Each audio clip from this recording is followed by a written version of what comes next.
Visit us on twitter.com/. Okay. If you want behind us. Welcome to the after the workout, before the fast food discourse session on current events. The hot topic on the table again is Iran, as it has been for the past couple of weeks. This keeps escalating all the time with more and more talk and more castigating against them. They launch short range, they launch long range, they can hit 4 NATO bases, they can hit 80 U.S. bases, they can hit Israel. All I say is Israel. They can hit Israel. It's their primary target. Israel. And no mention of Pakistan, India, Syria, or Egypt, any of them. Saudi Arabia. Israel. It's like Paris. I was for the war before I became against it. Well, I was against the war before double speak. And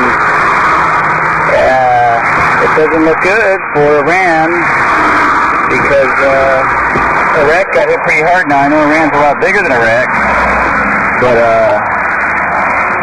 it's basically more cannon fodder. Yeah, send some more U.S. troops over to Afghanistan as a launch point for the Iran thing, and they like to take it through Christmas.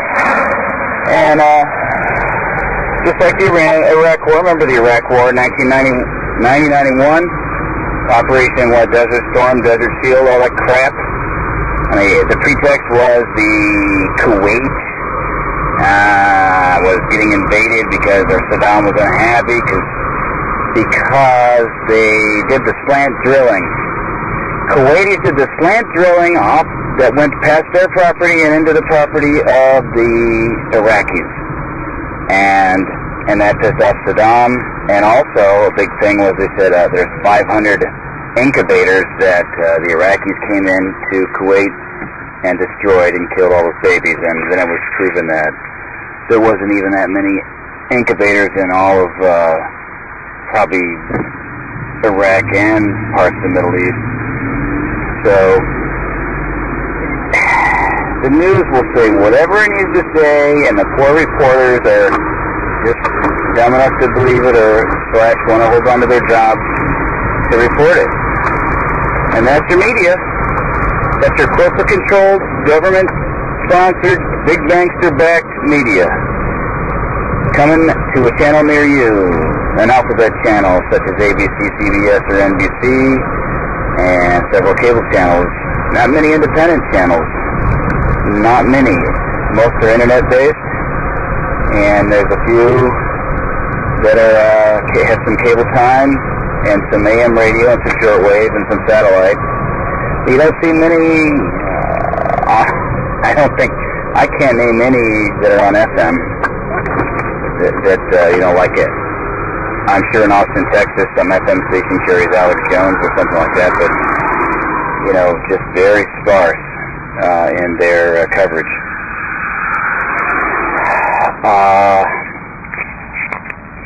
So what can you do? What can you do to stop another big Middle Eastern war that's going to cost tons of money that nobody has and create more debt for future generations? These are not easy answers to fulfill, or these are not easy questions to answer either. And people can only write in so much and blog so much and video cast so much, and then a certain amount of market penetration has occurred. There's always going to be a percentage of the population that will not watch anything other than basketball, football, baseball, Dancing with the Stars, Survivor, and such entertainment while drinking their six-pack and, talk on the phone with their friend at the same time, Oh, he made the shot. Oh, they made the touchdown. The goal. Oh, did you see that? Did you see Barkley smack him in the... all this nonsense.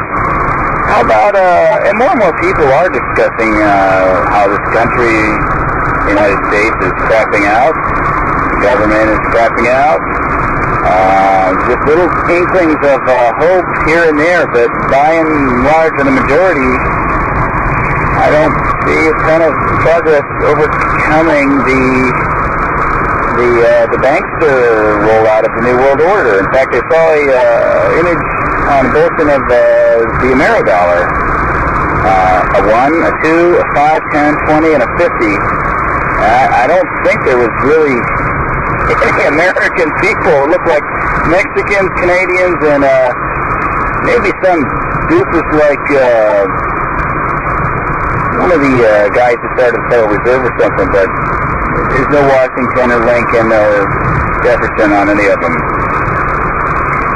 And it says rollout in 09, preliminary rollout in 09, specimen draft. Very realistic images. Somebody probably works in a bank, has access to that stuff, and is probably ready to roll out at any time. And I think they've been working on it. I think I heard somebody say on the radio 1992. I forget which post it was, but I believe it. So it would take almost 20 years to roll something like that out. You know, you've got to design the artwork. You've got to have agreement between 3 countries. You've got to do it all, a lot of it in secret. And then you got a lot of public opinion to, well, if they got a catastrophic event, another 9/11, maybe a bigger 9/11, then they can just roll it out. Declare martial law, say your Federal Reserve notes are junk, and now we have the Ameridollar. We have the combination of, we have our own European Union here, the North American Union. And you will take its money, and you will use it, and you will say it in your Federal Reserve notes, and for every 10 FNRs, you'll get 1 North American unit, which will cause a huge uproar among Americans. Even Johnny and Joe and Charlie Six-Pack will quit watching that football game and start bitching and complaining to their friends and start calling their Congress. The Congress people won't be able to function. There'll be so much uproar.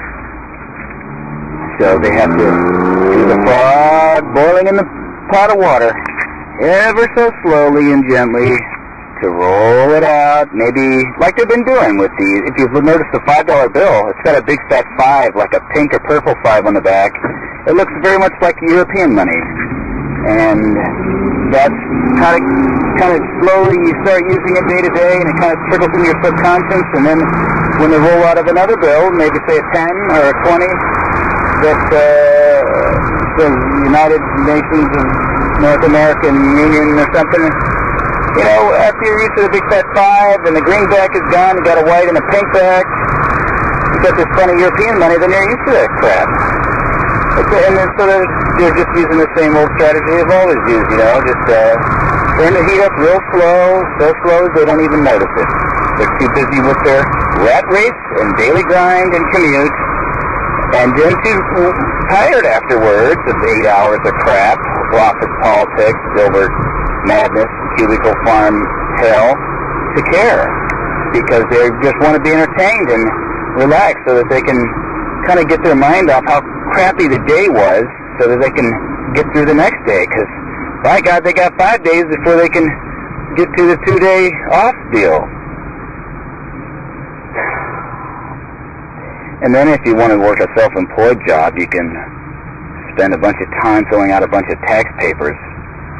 You can do your own Social Security tax, pay for yourself and for the company, so 15% instead of 70.5%. And you can file quarterly every 3 months. Some people file monthly just because they stay on top of things. And that's why should the IRS make you file even just regular people with jobs once a year? If you do stock transactions or have like a rental house or something, or you do something that's tax write-off type stuff.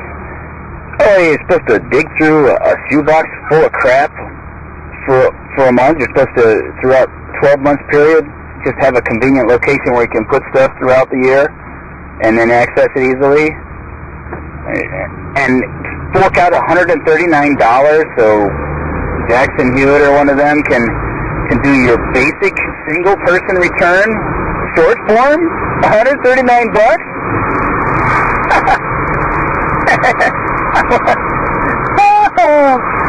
These people are in an altered state of mind in reality, because That's like a day's worth of labor for a lot of people. If you make $40,000 a year, that's $20,000 in 6 months, $10,000 in 3 months, and it's $5,000 in a month and a half. So, you know, it's less than $1,000 a week. Over 500, it's like $750 a week or something. So it's like, you know, you're not making $200 a day. You're making less than $200 a day, and that's before tax. Before Uncle Sam gets his greedy hands on your stuff, on your Federal Reserve notes or your credit deposit into your bank account. Because as far as I don't know anybody that gets paid in gold or silver, or even a gold or silver note or certificate. It's junk debt, greenbacks. And so that's it, man. Get out of that crap if you can. Try and diversify into other stuff. Good luck and God bless.